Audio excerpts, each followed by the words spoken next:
E o RN no Ar de hoje recebe para uma entrevista ao vivo o presidente da Sociedade de Ortopedia e Traumatologia do RN, o médico ortopedista Márcio Rego. Bom dia, doutor Márcio. Bom dia. Márcio, a gente tem falado muito da questão do idoso porque é um comportamento que a gente vem percebendo, esse envelhecimento da nossa população. E já que a gente está falando de ortopedia e de traumatologia, eu gostaria de começar a entrevista de hoje perguntando acerca de queda de idoso, que é uma coisa inesperada, mas que tem sido muito frequente, a gente tem visto com muita repetição, principalmente naquelas pessoas a partir de 60, 70 anos. Por que é tão comum essas pessoas sofrerem esse tipo de trauma? Primeiro, um dado relevante e importante é que a cada 3 idosos acima de 65 anos, um vai sofrer uma queda ao longo da vida. E desse um que vai sofrer uma queda, 20% sofre fratura. Acima de 80 anos, esse número aumenta para 40%. Existem fatores intrínsecos, né, que é com relação à osteoporose, diminuição da acuidade visual, tonturas, né, tudo isso leva ao paciente ter maior predisposição a trauma, a queda. E os fatores extrínsecos, que é o piso sem atrito, a falta de corrimão, piso emborrachado no banheiro, né, escadas, barreiras mecânicas, são os fatores extrínsecos que corroboram para que as fraturas no idoso ocorram. E uma queda de um idoso é bem diferente de um trauma em um jovem ou mesmo em alguém na sua fase adulta, né? Porque a recuperação ela é bem diferente. Às vezes um simples trauma que poderia ser tratado em questão de dias em um adulto pode ser até algo que agrave muito a condição de saúde de um idoso. Antes mesmo de falar em recuperação, a gente fala no principal fator de risco, que é a osteoporose, né? O osso do idoso, ele é um osso mais fraco, então às vezes um trauma banal, ele chega a causar uma fratura. Então antes de que a gente chegue na fratura, é preciso que a população tenha em mente a prevenção, os fatores principais para prevenir a osteoporose, né? Então é importante uma consulta ao ortopedista, ao reumatologista, ao geriatra, porque esses pacientes precisam ser individualizados para que se faça a prevenção da fratura osteoporótica, né? Por isso que é tão frequente fratura no idoso. Quando a gente fala de uma fratura, para que a gente tenha uma ideia do que é a recuperação da fratura em um idoso e de um adulto, qual a diferença de tempo, por exemplo, se alguém quebra um braço, se ele está na sua fase de jovem ou adulto e se ele está já na condição de idoso?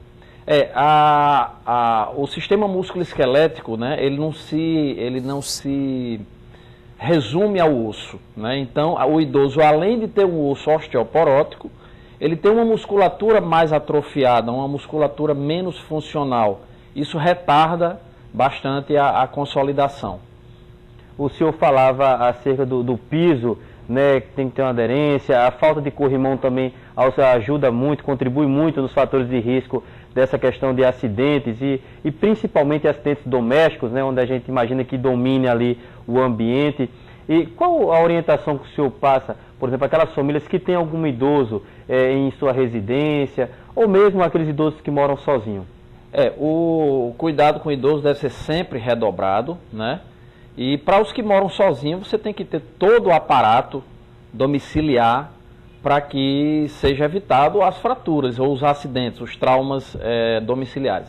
A utilização, como eu já falei anteriormente, a utilização de corrimão, de piso emborrachado, né? E sempre o acompanhamento médico, porque não só, como eu frisei antes, não só a questão musculoesquelética, mas tem a questão de pressão, tem a questão de diminuição da acuidade visual, a própria audição, a iluminação da casa também é um ponto fundamental para que seja observado. E todos esses fatores devem ser levados em consideração, porque a prevenção é o mais importante, é bem mais importante e mais fácil prevenir do que tratar. Doutor Márcio, a gente até chegou já a fazer reportagens aqui recentes, tratando sobre a presença de idosos, desse público idoso, em academias de musculação. Coisa que há pouco tempo a gente não via, a gente imaginava coisa de gente jovem, de adolescente, de jovens que querem ficar fortes, mas hoje há uma presença muito grande do idoso também na academia e há uma importância para a saúde dele fundamental. Perfeitamente. Faz parte da prevenção a atividade física. Então, o envelhecimento da população hoje no Brasil ela está sendo mais aceita e mais adaptada. Então hoje a gente sabe que é de suma importância que o idoso faça atividade física. O pilates, a natação, a caminhada. Como eu falei anteriormente, a atrofia muscular é inerente ao envelhecimento, tá? Então se você faz atividade física, essa musculatura ela melhora o tônus, diminui o risco de fratura, melhora o equilíbrio, melhora a qualidade de vida e tem uma gama de atividades físicas que o idoso pode fazer.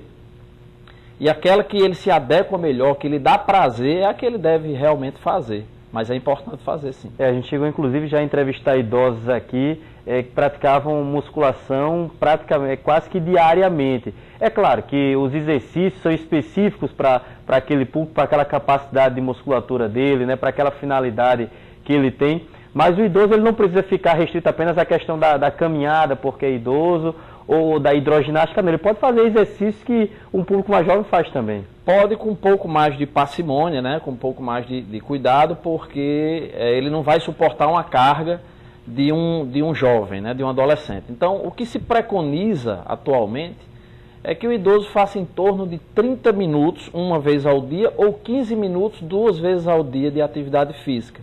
Com peso moderado, sempre acompanhado por um educador físico. O educador físico é fundamental no acompanhamento desse tipo de paciente.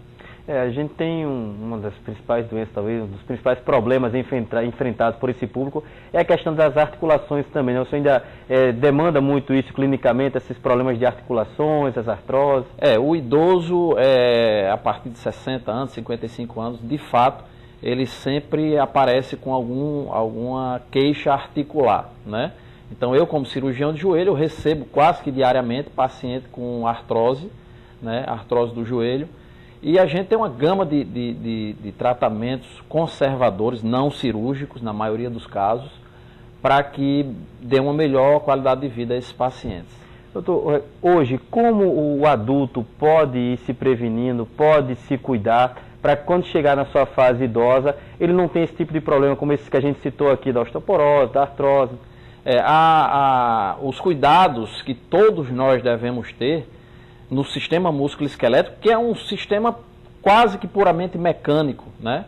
Então, se é um sistema quase puramente mecânico, a gente deve sempre, diariamente, fazer atividades físicas. Alongamento e fortalecimento é fundamental, tá?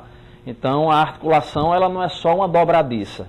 Ela tem um envelope de partes moles, um envelope de músculos e tendões que arrodeiam a articulação, vamos dizer assim, e eles precisam ser constantemente alongados e fortalecidos para que haja um equilíbrio muscular e a gente não venha a ter problemas futuros, como principalmente a artrose. É isso, eu agradeço hoje a participação do senhor aqui no RN Lounge, falando para um público, né, principalmente de idosos, mas também para aquelas pessoas que tratam com esses idosos. Eu que agradeço e queria aqui aproveitar a oportunidade e parabenizar todos os colegas médicos pelo Dia do Médico.